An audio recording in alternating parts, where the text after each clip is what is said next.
In a hard-fought VFL match at GMHBA Stadium, Geelong have beaten Essendon by 14 points. We're going to go through everything you need to know about that right now.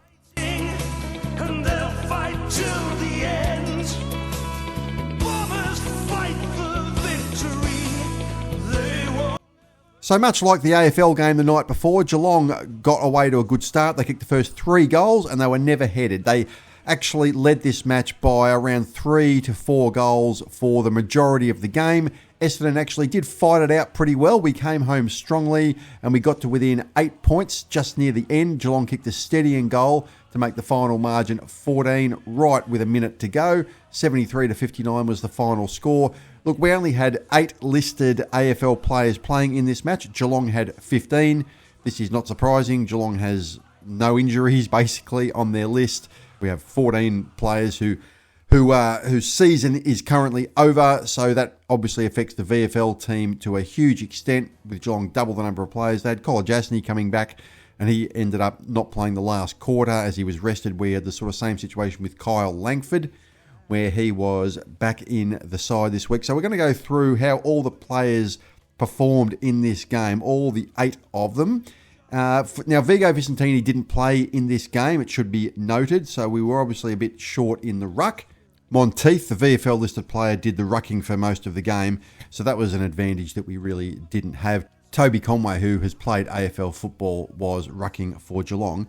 But for the Bombers, Alwyn Davey Jr. continued his good form from the half-back line. So this, as I've stated, could be a little bit of a missed opportunity for Essendon. They could have played him there or trialled him here in the last couple of years, but we haven't. And ever since he's gone down there, he's flourished. But is it too little too late for him, given that he's uncontracted and we need to offload 10 players? He had 20 disposals, 2 marks, 6 tackles, a clearance, 2 score involvements, 4 intercept possessions and 6 contested possessions, and was one of our better players. I probably thought he was our 3rd or 4th best player. I thought he was pretty good. He just seems kind of natural down there. Just something about the way he plays down there. But look, it's going to be interesting to see if anyone does want to pick him up at the end of the year, because I don't think he's going to get a contract with Essendon. But you certainly can't deny that he's certainly performed off that half-back line really well over the last month or so. Kyle Langford had 14 disposals, 5 marks, 2 tackles, a clearance, 4 intercept possessions, and 5 contested possessions. He didn't play the last quarter. He was rested. That indicates to me that they're planning on bringing him back into the senior team next week. He actually did look pretty good. He looked like he was playing, from what I saw, mainly in the forward line, but then he'd pop up and take a couple of intercept possessions in the back line as well. He was sort of playing everywhere.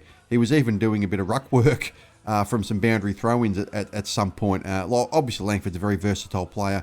You could tell just by looking at him, his class, he's just maybe a step above VFL level. I would imagine he would come straight back into the AFL side next week. Kayle Gerreyn, I thought, was perhaps our second best player. He's playing in the back line, which is not a position he was familiar with in the first half of the year.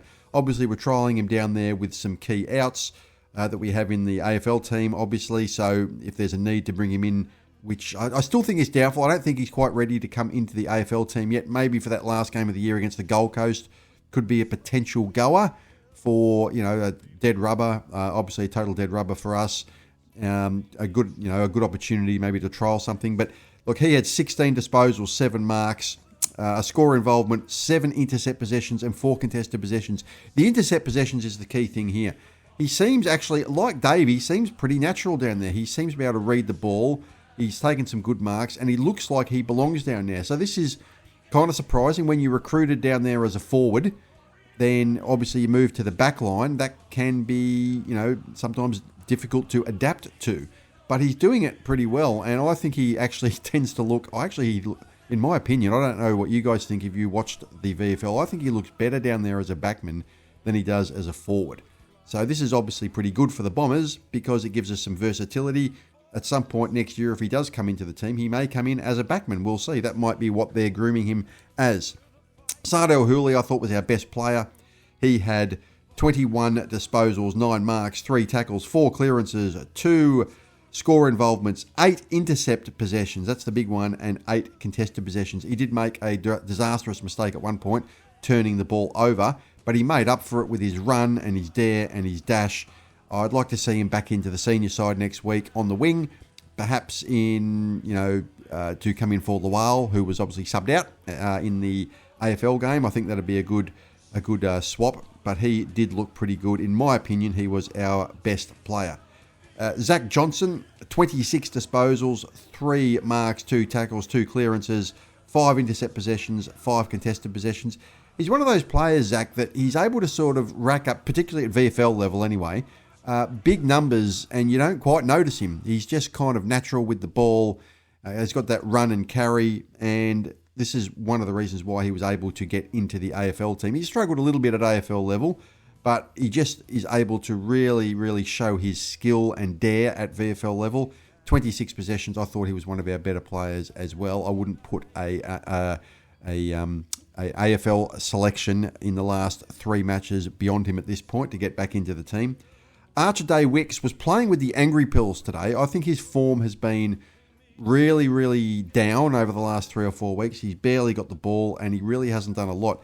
But he was throwing himself into tackles and he was just throwing himself at the ball like it was, like his life depended on it. So obviously he's probably aware of the fact that his form is a little bit being down. And I think one of the best things to do when that's the case is to show effort. Effort generally leads to form and confidence.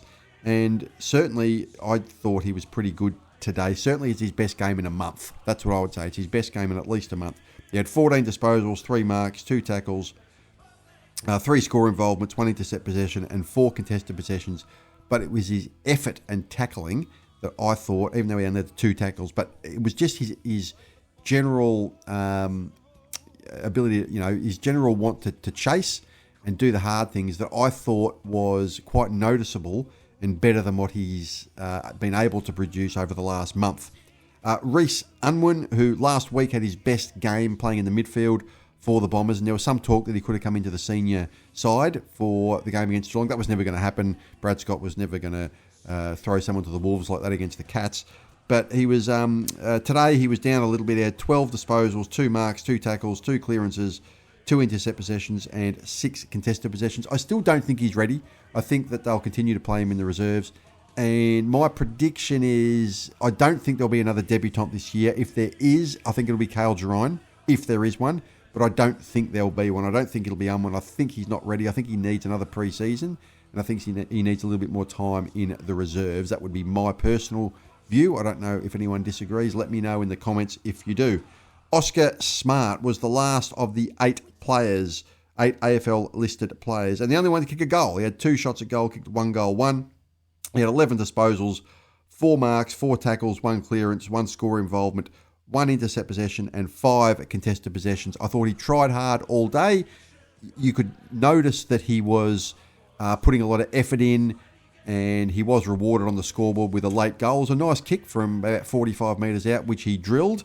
And look, at this stage, I would probably have Smart over Menzies if it was either one or the other of those players, and one was going to get delisted and one was going to stay on the list. I would probably keep Smart and I would probably delist Menzies, maybe because of the extra 4 years Smart's got on him. He's 4 years younger, and I just think that's probably the way to go. But look, he's not certain to stay on the list, but certainly because he seems to be fighting with Menzies for that last small forward position, I think he's probably ahead of him. I thought he was serviceable in the game today without being spectacular. So those were the 8 listed AFL players playing in the VFL. Vigo Vicentini did not play.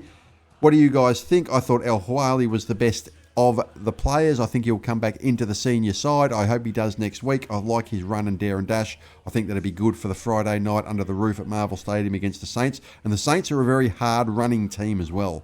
So we're going to need some hard runners to match that. That's one of their strengths. I'm going to leave it there. I hope you guys enjoyed this video. Have a great day, everybody. And as always, go Bombers.